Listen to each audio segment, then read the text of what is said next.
Here's 42 divided by 6 is equal to 7. And here's another way to write 42 divided by 6 is equal to 7. And here's yet another way to write 42 divided by 6 is equal to 7. But the last way can also be read 42 sixths is equal to 7, because the third way to write division is to write it as a fraction. And to show that 42 sixths is equal to 7, we can start with a circle divided into 6 pieces. That's 6 sixths. Here's 12 sixths, 18 sixths, 24, 30, 36, and 42 sixths. And of course, we can see that there are 7 whole circles, so 42 divided by 6 is equal to 7. In a division problem such as this one, written 3 different ways, the 42 is called the dividend, the 6 is called the divisor, and the 7 is called the quotient. Here's 3/4. We'll do it the same way, 3 divided by 4, and we'll use long division. We add a decimal point and then a 0, and we take 4 into 30. At least that's the way we think of it. It's really 4 into 3, but think of it as 4 into 30. Which of course is 7 times. But we bring the decimal point straight up, so it's really 0.7. 7 times 4 is 28, and 30 minus 28 is 2. Now we add another 0 and bring it down, and we're looking at 4 into 20, which is 5. 5 times 4 is 20, so there's no remainder, and we're done. 3/4 converted into a decimal is 0.75, or 75 hundredths. And this decimal, 0.75, is called a terminating decimal. Let's look at another, 5 sixths. We'll take 5 divided by 6. We'll add a decimal point and a 0 and take 6 into 50. At least we're thinking of it as 6 into 50, which is 8 times. Bring the decimal point up, so it's really 0.8. 8 times 6 is 48. 50 minus 48 is 2.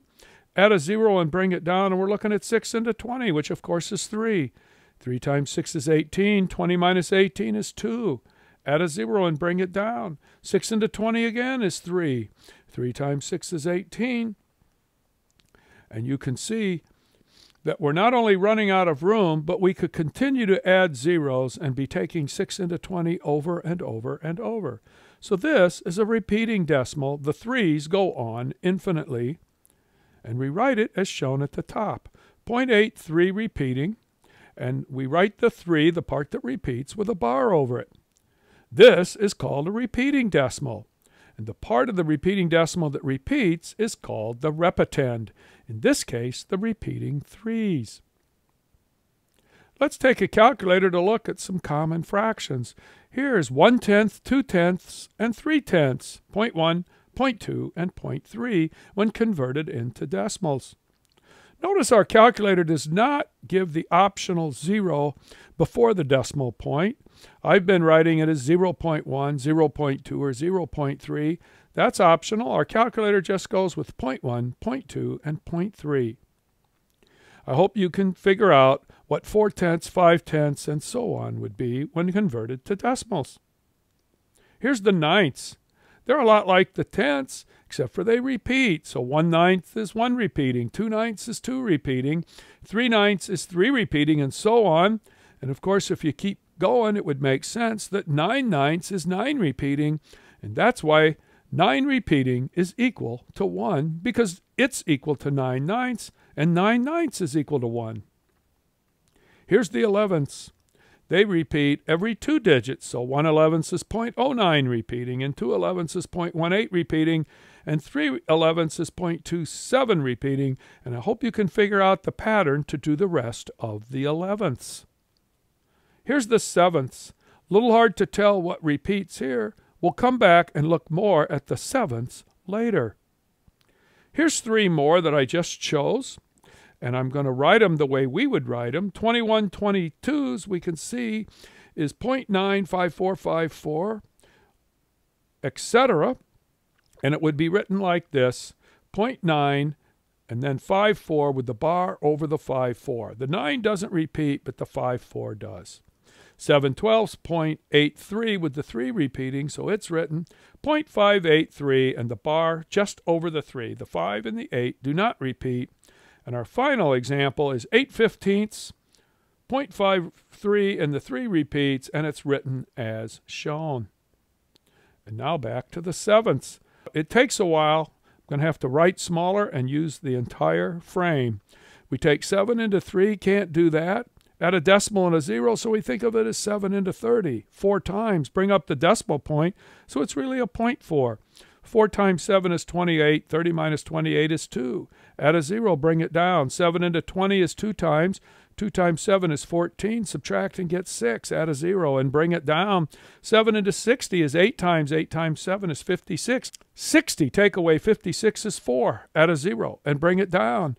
7 into 40 is 5 times. 5 times 7, 35. 40 minus 35 is 5. Add another 0 and bring it down.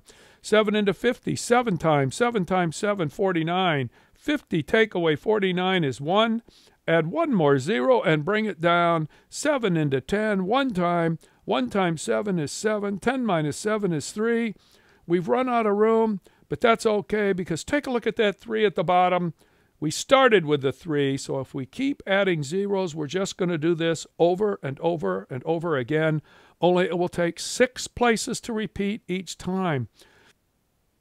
So the repeating decimal for 3/7 is 0.428571, and all 6 digits repeat. That's the repetend, and we put the bar over all 6. Let's take a look at the calculator again at those first 3. 1/7, 2/7, and 3/7. I've filled in the 3/7 the way we have it up top. Our calculator doesn't do that for us. I did that.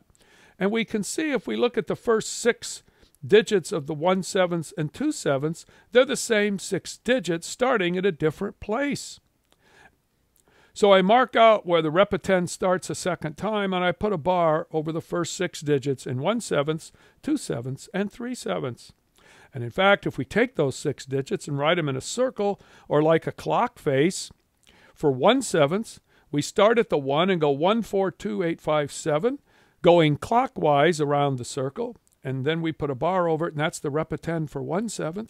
For 2/7, we start at the second smallest number, the 2, go around clockwise, so 2/7 is 2, 8, 5, 7, 1, 4. 3/7, we would start at the 4, and it would be 4, 2, 8, 5, 7, 1, and then that repeats. For 4/7, we would start at the 5 and go 5, 7, 1, 4, 2, 8, and repeat it. And for 5/7, we would start at the 7, it would be 7, 1, 4, 2, 5, 8, repeating. And finally, for 6/7, we begin at the 8, 8, 5, 7, 1, 4, 2, repeating.